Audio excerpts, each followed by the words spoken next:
Welcome to Conversations with Dr. Garraway. I am Dr. Andrea Garraway. This show is about relationship dynamics. And on this episode, we are featuring parenting and parenting style. Our guest today is Mr. Maceo Mayo. He is a prolific father by my standards, grandfather, etc. And he's going to be sharing his experience with parenting, going through this conversation with us. But before we get deep into it, let me give Mr. Maceo Mayo an opportunity to introduce himself. Mr. Mayo? Thank you, Dr. Garraway. Again, my name is Maceo Mayo. I am a father of four, twice married, two boys, two girls. I have a daughter who is deceased. She died at the age of 26, and that certainly has impacted my life. I am in the substance abuse or substance use arena field, and I've been a part of that field for almost 50 years now. I am what people would call an old school brother of 71 years, and I'm happy to be here, Dr. Garraway. Thank you, thank you, thank you. Happy to have you. Would you describe for us your parenting style? My parenting style is also old school. I believe in, and I don't know how far I can go with this language.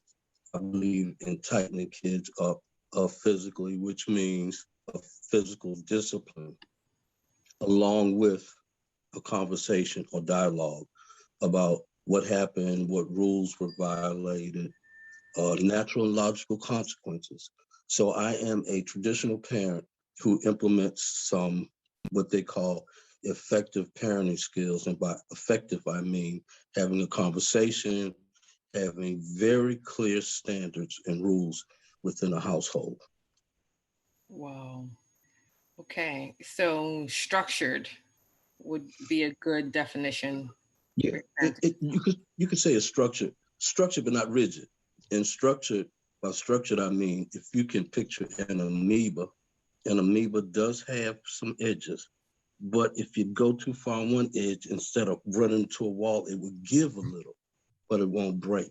But there's still very clear rules, clear parameters, a clear don't walk into this minefield, or there may be some dire consequences. And I do believe in striking the fear of God in a child's heart, but I also believe in the ability for that child to understand, and this is important, that they are secure, they are loved, they are protected, and they belong to a family they're cared about. And having that kind of foundation, which I call a fixed foundation, will let a child know that no matter what you do, your last name will still be Mayo, no matter what it is that you do, and you can talk about it. But understand any rule violation, there will be predetermined consequences that you will be well aware of. You won't have any hand in what those consequences will be, but you will be aware of what the consequences are. Yeah, sounds like holistic parenting to me. I'm wondering if there is any gender differences in parenting. When we're talking about gender differences, we're talking about parent to child gender and also parent gender in how they're relating to that child. So my question is, would you say that there's any differences when it comes to parenting styles? For me, I'm not going to tell a lie. I have been a lot more lenient on my female children than I had been on my male children. I've heard it said that fathers love their daughters but raise their sons, and I believe in that. I believe scripturally and through my old school parenting DNA passed down to me from my parents, that a man needs to provide and to protect. And in order to do that, you must be equipped with some skills to help you do that. I would leave the nurturing to the mother. That's just my style. And yeah, I am very biased when it comes to my boys and to my girls right now, my women and the men who are my children. Yeah, they'll always be my son and daughter, but they've lost that, my little girl and my little boy. So yeah, there's a difference.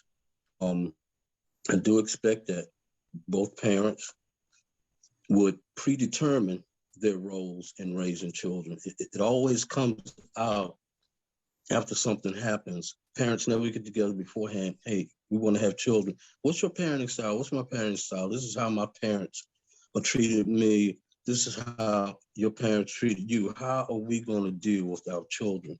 As opposed to, we'll cross that bridge when we get to it. I particularly don't believe in that. We plan, we do prevention when it comes to our lives. We buy car insurance, health insurance, life insurance, but we never prepare to raise children.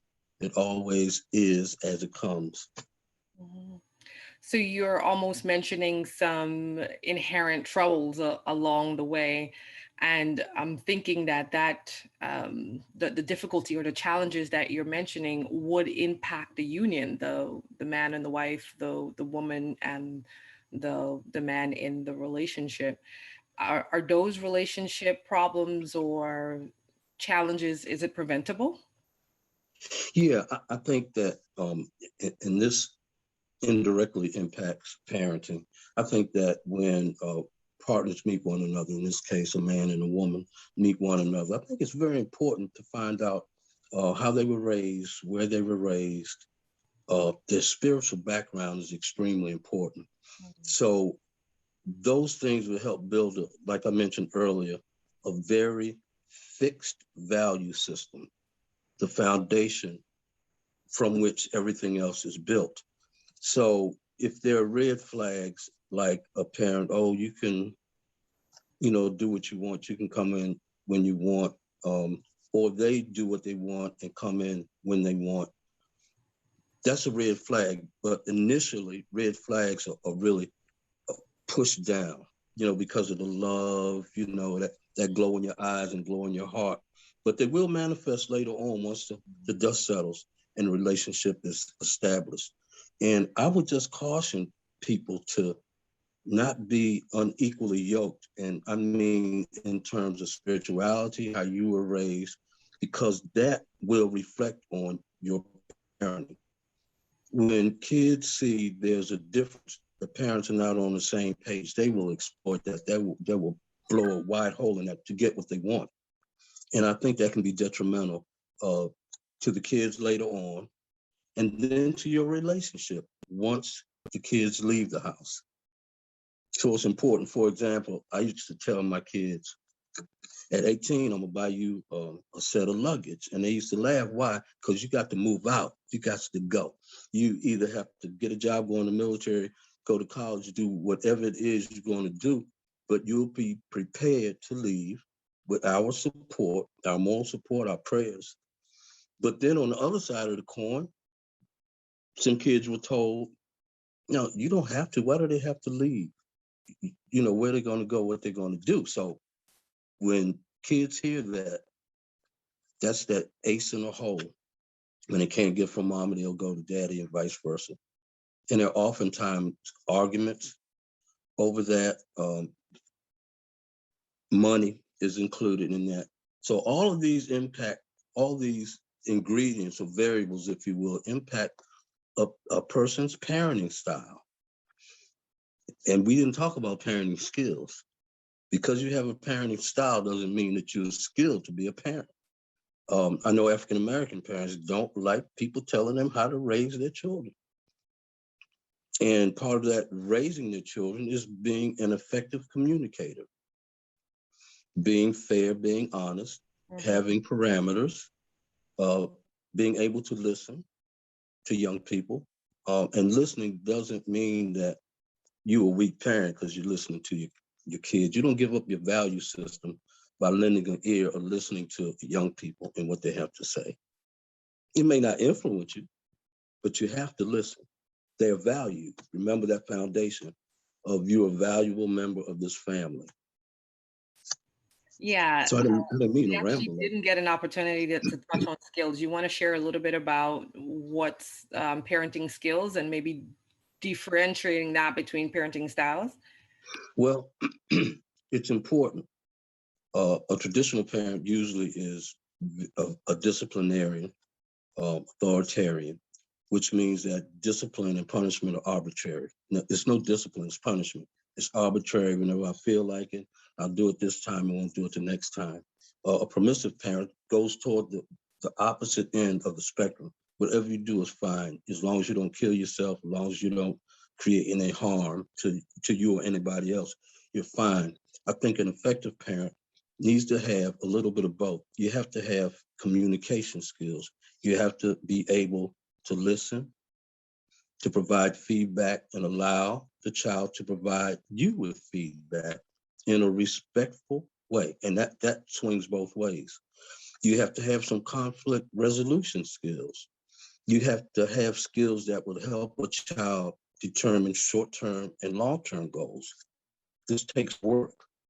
This reinforces to the child that you are a valuable member of this family, and your future, your present and your future matters to me.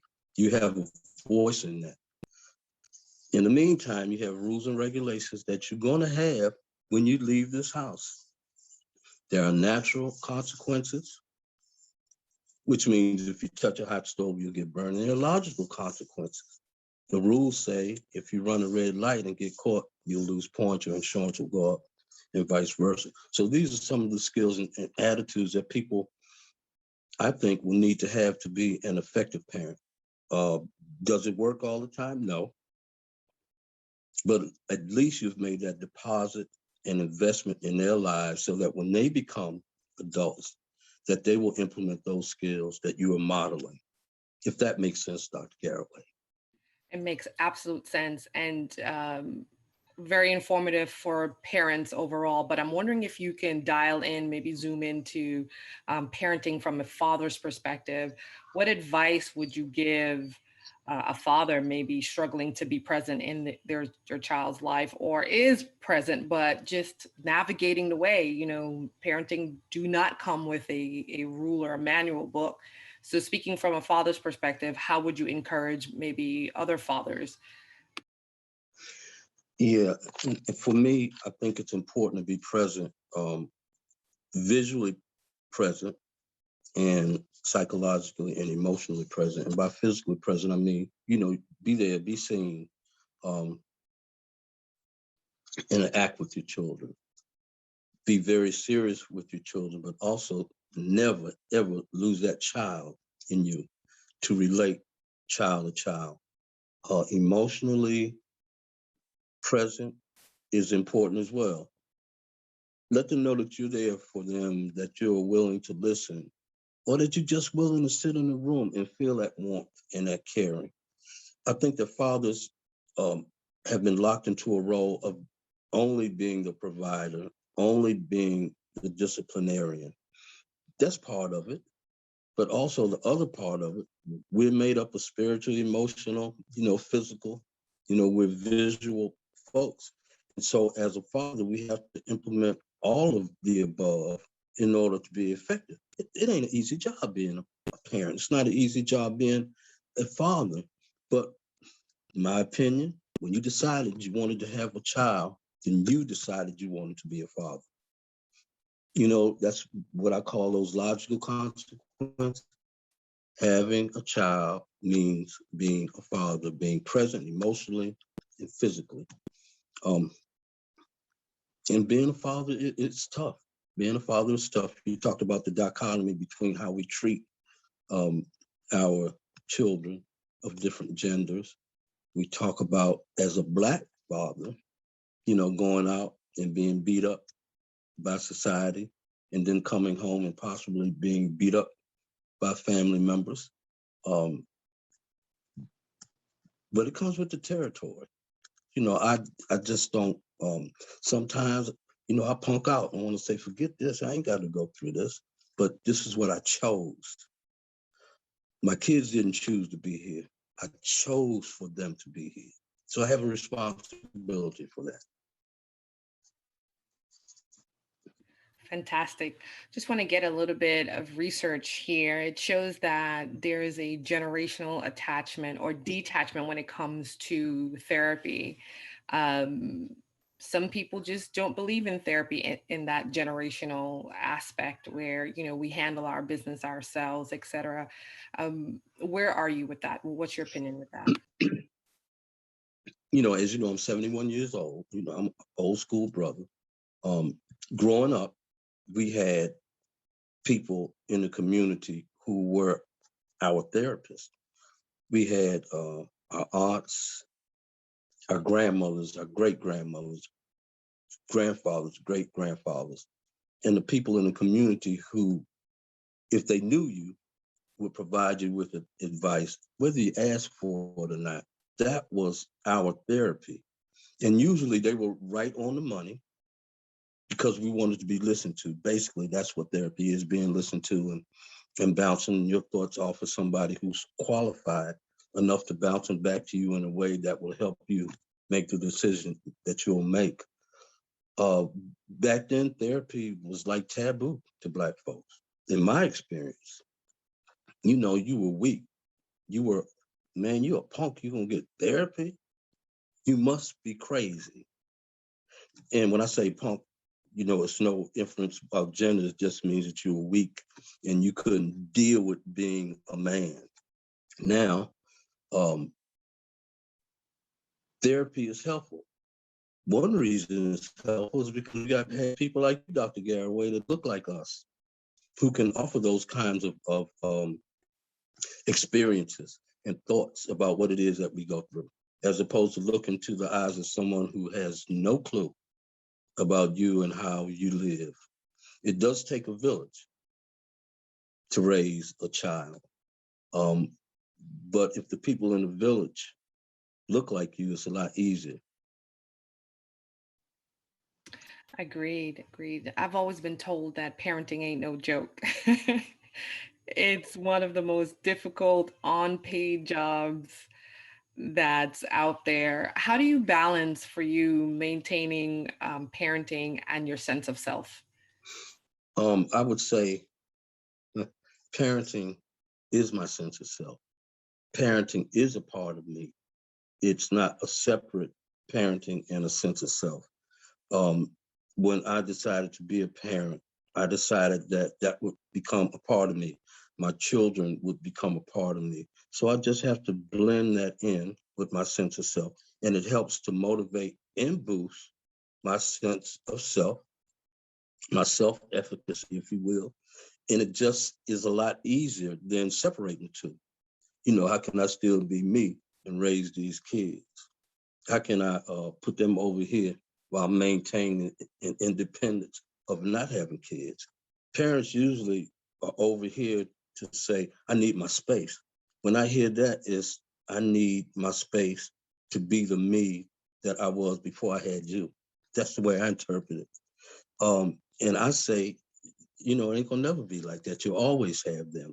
It's always that thought, that emotional attachment when they're around you or not around you.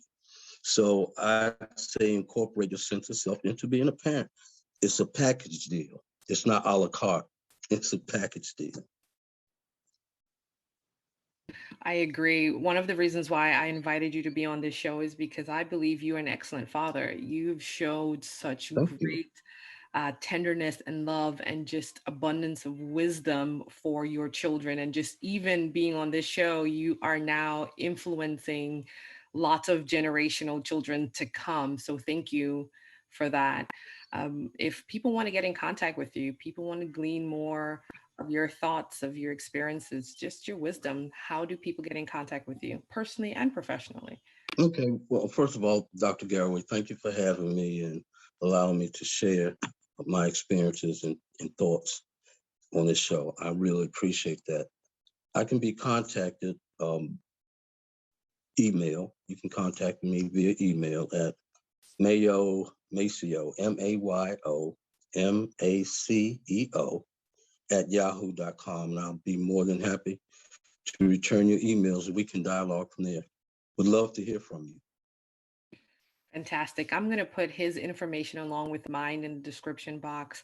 But that's it for this conversation. It was amazing to learn about parenting styles, parenting skills, and what it is to maintain a sense of self in spite of your role as parenting. We learned that it's a part and parcel of you. There is no segregation, but to be able to use that to build strong and healthy children, influencing communities way into the future.